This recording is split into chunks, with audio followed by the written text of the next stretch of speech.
সুন্নত তরিকায় নামাজ সেটা কিভাবে হবে?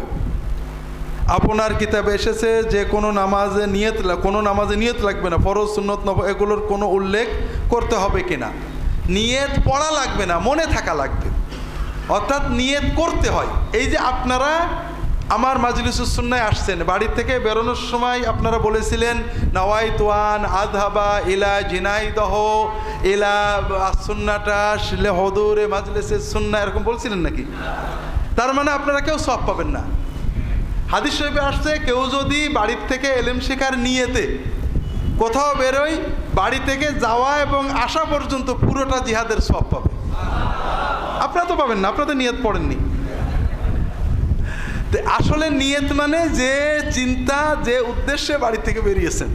তো নামাজের সময় অবশ্যই নিয়ত লাগবে, মনের ভিতরে থাকবে কোন ওয়াক্তে নামাজ পড়ছি, কি জন্য পড়ছি, আল্লাহর ভয়ে, এগুলো মনে থাকবে। ফরজ সুন্নত এটা মনে থাকে। আপনি যখন দাঁড়ান ইমামের পিছনে, আপনি কি নফল পড়ার নিয়তে দাঁড়ান নাকি? ফরজ পড়া তো মনে আছে, মনের ভিতরে সবই থাকবে, মুখে বলাটার কোনো দলিল নেই। এবং রাসূলুল্লাহ সাল্লাল্লাহু আলাইহি ওয়াসাল্লাম সবসময় মনে মনে পড়েছেন। এটাকে কোনো কোনো ফকি মুস্তাহাব বলেছেন মুখে পড়া, অন্যরা বেদাত বলেছেন, মুজাদ্দিদ আল-ফিসানি বেদাত বলেছেন, এবং এটা বেদাত হওয়া অবশ্যই ঠিক।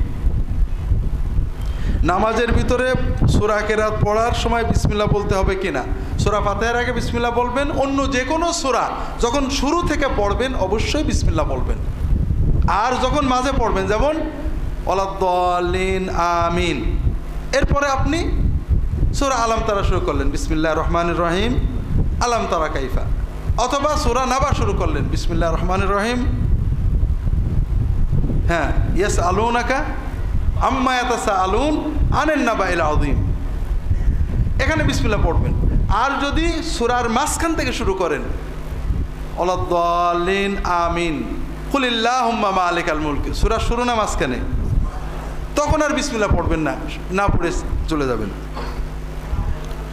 আউযু বিল্লাহ সূরা ফাতিহার আগে পড়লেই হবে। নামাজের ভিতর হ্যাঁ সমবেতভাবে জিকির করা যাবে কিনা, আর জিকির শেষে সালাম পড়া যাবে কিনা? সমবেতভাবে জিকির করবেন কেন? উদ্দেশ্যটা কি? হ্যাঁ বলেন। জি, জিকির কার জন্য করছেন? যদি আপনি মনে মনে বা একা একা যার যার মতো সুবহানাল্লাহ সুবহানাল্লাহ, আল্লাহ তো শুনতে পাবেন না, পাবেন, সওয়াব তো দেবেন না, দেবেন, তাহলে সমবেত হলে বেশি সওয়াব হবে, এই তো। হ্যাঁ, তাহলে দলিল লাগবে। রাসূলুল্লাহ সাল্লাল্লাহু আলাইহি ওয়াসাল্লাম সাহাবীরা কখনোই সমবেতভাবে মানে সমস্বরে ইবাদত জিকির করেননি। তারা এক জায়গায় বসে অনেকে করেছেন, প্রত্যেকেই যার যার মতো করেছেন।